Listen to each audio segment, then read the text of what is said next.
Bismillahirrahmanirrahim. Assalamualaikum warahmatullahi wabarakatuh. Kepada yang terhormat dosen pengampu mata kuliah kimia dasar Bapak Saifuddin Rahmatullah MSI dan teman-teman 7A yang saya banggakan. Kami kelompok 6 akan membawakan materi mengenai wujud zat dan perubahan fasa. Adapun anggota kelompok 6 yaitu saya sendiri Amalia Daruzatun Rahmawati dan rekan saya Dinar Adenugroho. Adapun materi yang akan kita bahas pada pertemuan kali ini yaitu yang pertama ada wujud gas, hukum-hukum gas dan sifat fisiknya, dan yang kedua ada wujud cair yaitu sifat fisik cairan. Nah, adapun materi yang pertama yaitu wujud gas yang akan saya sampaikan. Nah, telah kita ketahui ya bahwa gas ini merupakan salah satu wujud zat yang memiliki sifat yang berbeda dibandingkan wujud zat lainnya, yaitu padat dan cair. Nah, partikel-partikel gas ini memiliki jarak yang cukup jauh antara satu sama lain sehingga dapat bergerak secara acak dengan kecepatan yang tinggi. Oleh karena itu, gas tidak memiliki bentuk dan volume tetap, melainkan mengikuti bentuk dan volume dari wadahnya. Selanjutnya, yaitu sifat fisik gas. Nah, gas ini memiliki beberapa sifat fisik ya, yaitu diantaranya yang pertama tidak memiliki bentuk dan volume tetap. Gas ini dapat mengisi ruang di mana gas tersebut berada dan menyesuaikan dengan bentuk wadahnya.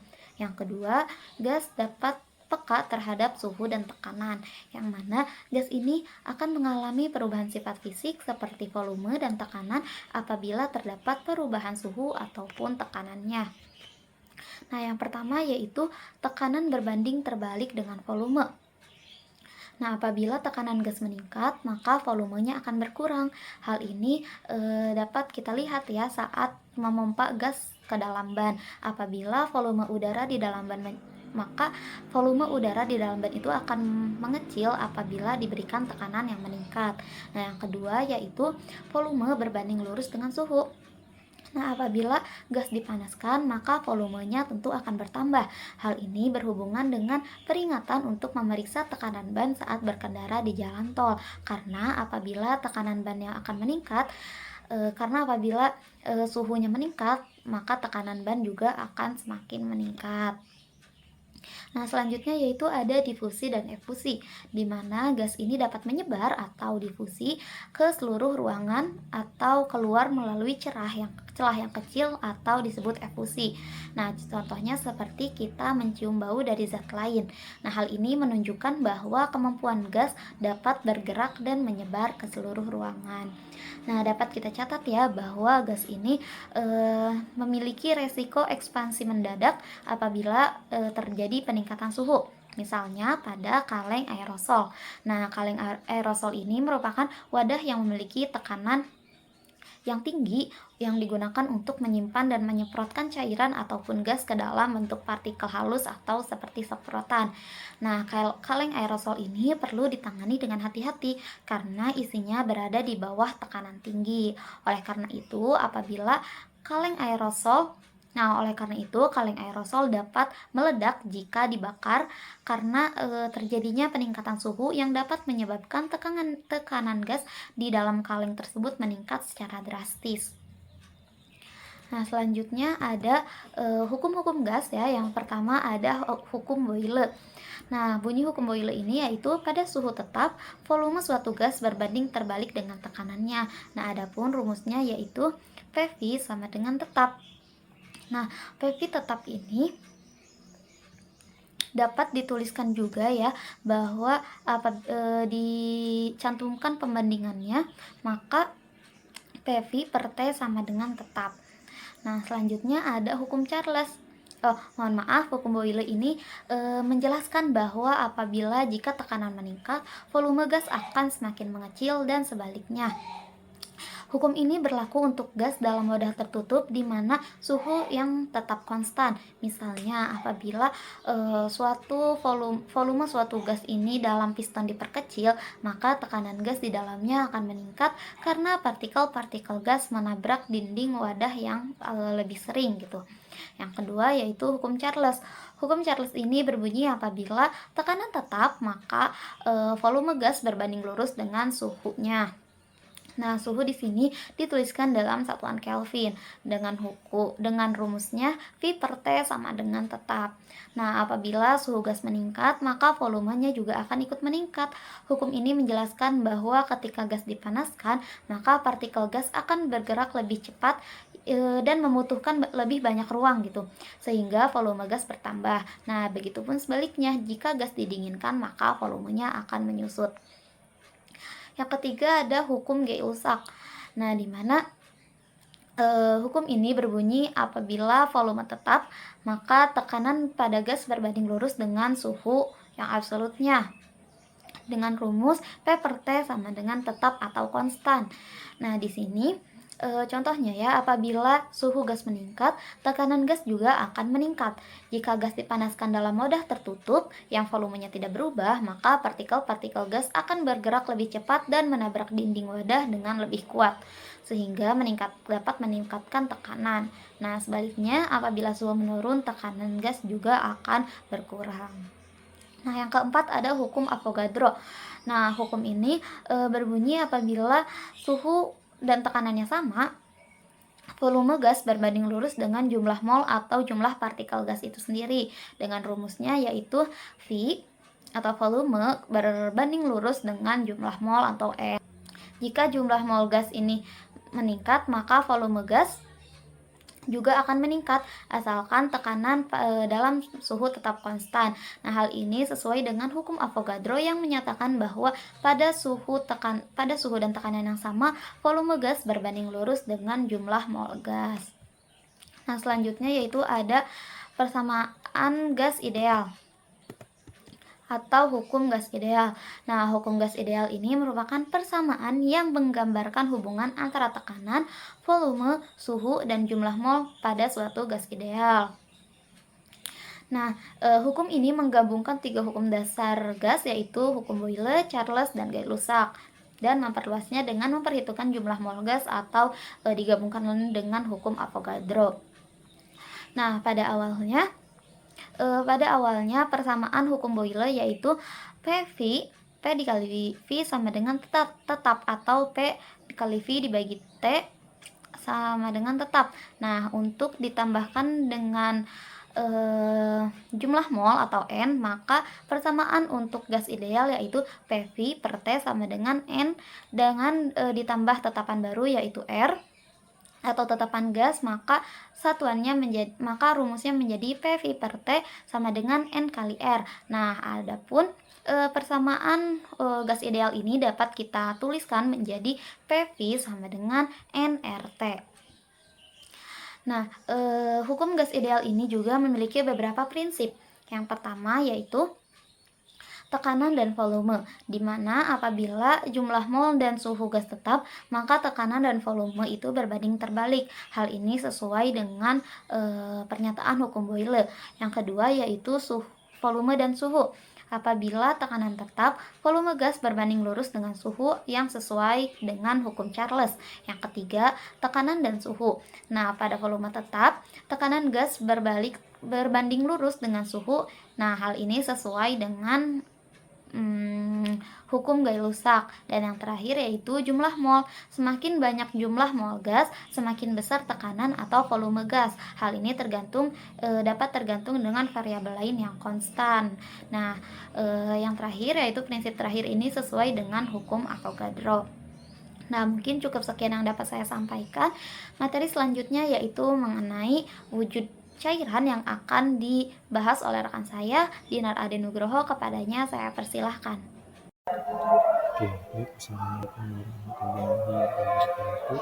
Terima kasih kepada rekan saya melalui YouTube yang telah membagikan materinya tadi, dan untuk kali ini saya akan membagikan materi tentang wujud dari suatu zat ini, dengan membahas tentang wujud cahaya.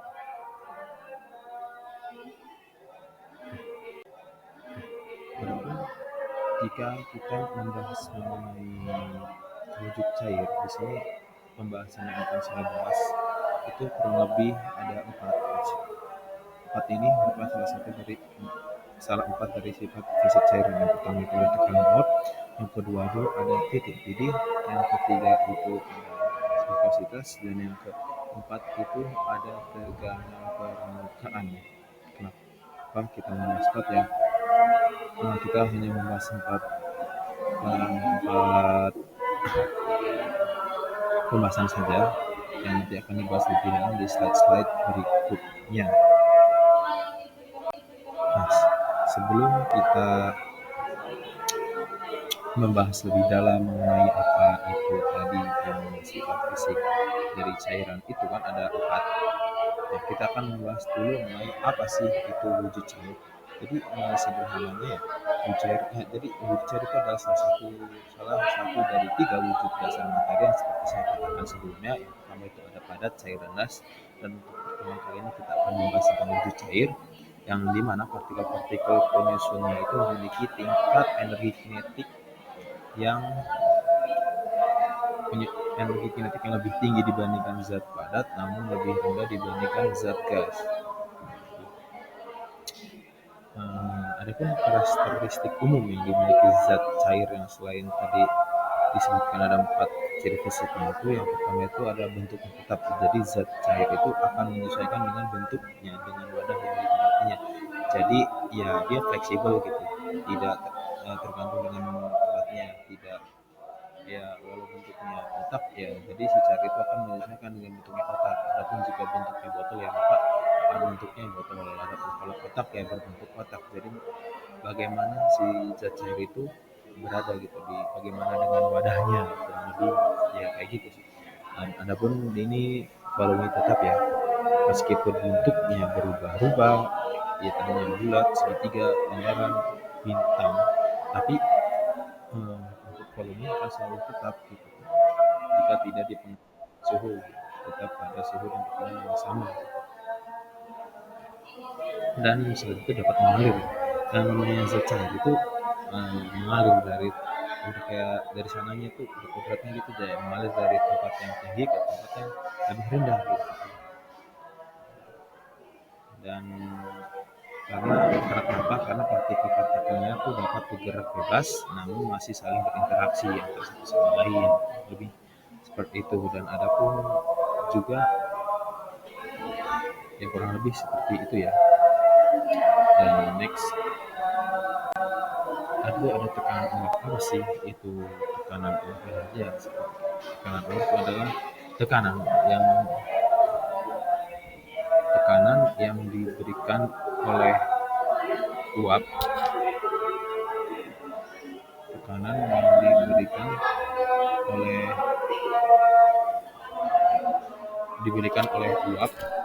suatu zat pada kesetimbangan dengan fase cairnya pada suhu tertentu. Sederhananya ini adalah ukuran kecenderungan suatu zat untuk menguap ya. Jadi kayak ya untuk menguap, jadi setiap zat pasti kalau habis ketika mencapai titik didihnya pasti akan menguap gitu ya. Tapi untuk untuk mencapai titik didihnya itu pasti berbeda-beda. Ntar akan dibahas di slide selanjutnya.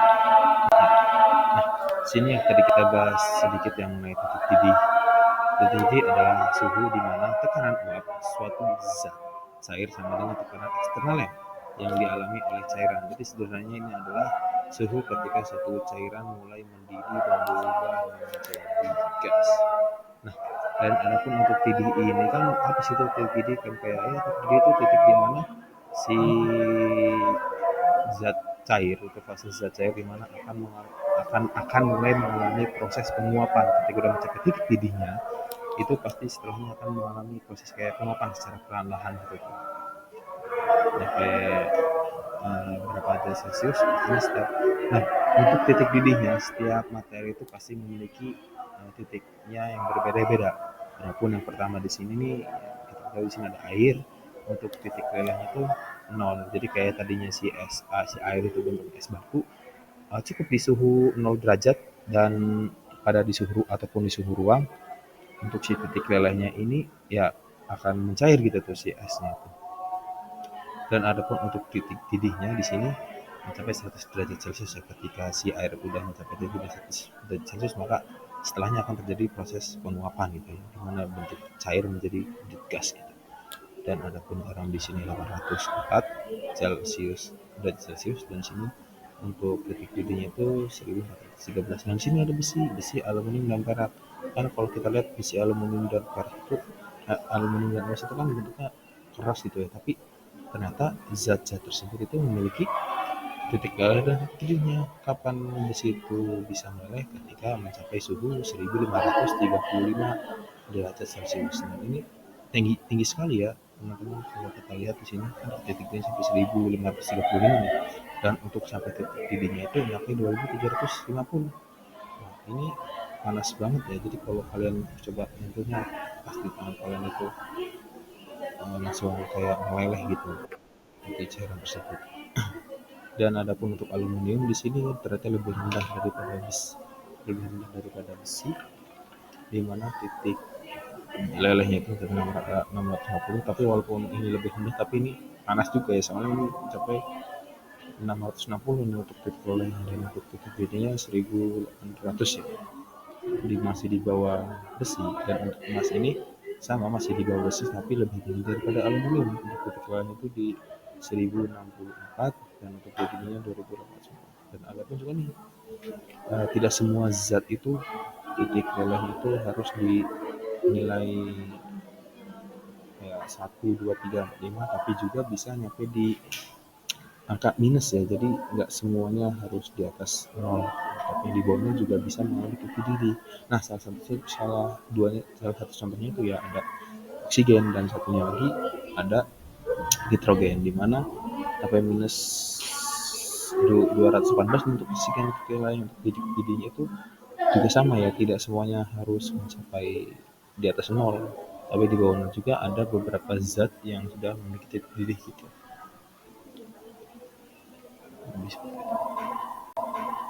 Nah, dan dari sini ada nih diagram fase bagaimana terjadinya, ya jadinya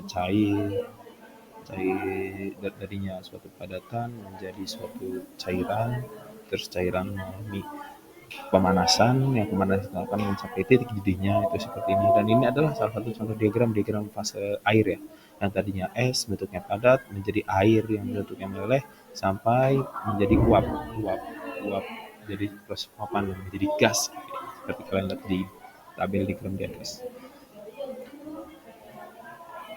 Nah, dan selanjutnya ada viskositas. Apa itu viskositas? Jadi viskositas adalah ukuran kekentalan. Pasti kalian udah tahu ya apa itu viskositas ya. Jadi dibahas sedikit lebih lanjut. Jadi viskositas adalah ukuran kekentalan atau kekebalan suatu fluida termasuk zat cair sederhana. Jadi viskositas itu menggambarkan seberapa mudah atau sulit suatu zat cair mengalir gitu ya. Semakin tinggi viskositas zat cair, maka semakin sulit air itu untuk mengalir. Dan untuk viskositas ini sendiri seringkali dilambangkan dengan simbol N. Eta rumusnya paling umum digunakan dalam rumus viskositas adalah menggunakan hukum Stokes. Hukum ini merupakan gaya yang dialami oleh sebuah bola yang bergerak dalam fluida cair sama besar dengan kecepatan bola jari-jarinya gitu. Dan adapun di sini untuk rumusnya itu gaya gesek Stokes itu yang pertama ada F S disebut dengan 6 pi R eta V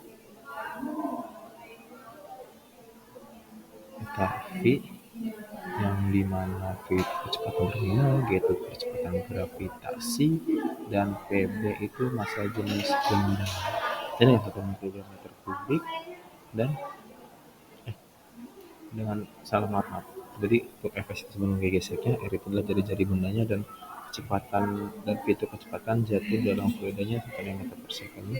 Dan untuk etanya itu sebenarnya koefisien viskositasnya 1 kilogram per meter second. Nah, dan adapun untuk kecepatan terminal pengendapan itu apa sih? Jadi bentuk adalah suatu benda yang bergerak jatuh dalam fluida dapat ditemukan menurut informasi seperti berikutnya. Jadi V itu sama dengan 2GR kuadrat per 9 eta dikalikan dikalikan dalam kurung Rho B dikurang dengan Rho F, yang dimana V itu kecepatan terminal, G itu kecepatan gravitasi meter per second kuadrat, dan Rho B itu massa jenis bendanya, kilogram, satuannya kilogram meter kubik, dan Rho F-nya itu massa jenis fluidanya, satuannya itu kilogram meter kubik. Nah, ada pun sih salah satu contoh penerapan dalam kehidupan sehari viskositas itu ya yang seperti ketahui bahwasannya seperti madu. Madu itu juga memiliki viskositas ya. Jadi banyak sih yang kita temui sehari-hari tapi kita kayak nggak ngeh kalau bahwasannya itu merupakan salah satu contoh dari viskositas. Apalagi contohnya minyak minyak oli motor, nah itu juga memiliki viskositasnya, dan setiap merek oli motor itu memiliki tingkat viskositasnya berbeda-beda gitu. Semakin tinggi viskositasnya maka si oli itu kan semakin sulit untuk mengalir gitu, kayak semakin kental berarti. Kalau semakin kental berarti viskositasnya semakin tinggi, kurang lebih sih kayak gitu ya. Dan air juga ternyata memiliki viskositas, tapi air itu memiliki viskositas yang rendah. Kenapa? Karena dia tuh gampang sangat mengalir gitu ya. Jadi dia memiliki viskositas yang rendah. Dan ada adapun di sini setelah kita membahas tentang viskositas, kita akan membahas mengenai tegangan permukaan. Jadi tegangan permukaan itu ya sederhananya, jadi tegangan permukaan itu sederhananya fenomena yang membuat permukaan zat cair selalu memiliki kulit elastis, dan gaya ini itu disebabkan oleh tarikan antar molekul di permukaan cairan. Dan bukan ini bukan salah satu fenomena yang menarik yang terjadi pada permukaan zat cair. Jadi bayangkan, jadi kita membayangkan seperti sebuah permukaan air dalam sebuah gelas, seolah-olah permukaan itu ditutup oleh sebuah cairan elastis yang tipis, dan lapisan ini cenderung naik menarik dirinya sendiri, menyebabkan permukaan air itu menjadi minimal atau sekecil mungkin.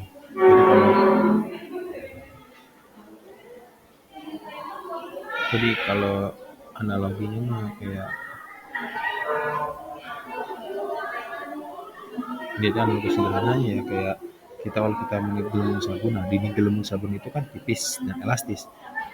Nah, tegangan permukaan pada sabun itu membuat si dinding gelembung itu tetap utuh dan berbentuk. Jadi kayak si apa sih namanya, tegangan permukaan itu membuat si gelembung itu tetap pada bentuknya yang seperti itu, dan tergantung kalau tipis ya gampang mudah pecahnya gitu sih. Gitu. Dan tegangan permukaan ini kan merupakan ya seperti saya bilang tadi, membuat permukaan cair selalu memiliki kulit elastis, dan gaya ini disebabkan oleh tarik antar molekul dan di permukaan cairan. Ya, kurang lebih seperti itu sih untuk tegangan permukaan ya. Dan mungkin cukup sekian dari saya. Apabila ada kata-kata yang ataupun kurang jelas, bisa kalian cari lagi bisa di Google sendiri lagi di YouTube ataupun di beberapa buku yang kalian punya gitu. Mungkin cukup dari saya. Wassalamualaikum warahmatullahi wabarakatuh. Kembali ke akan berkata.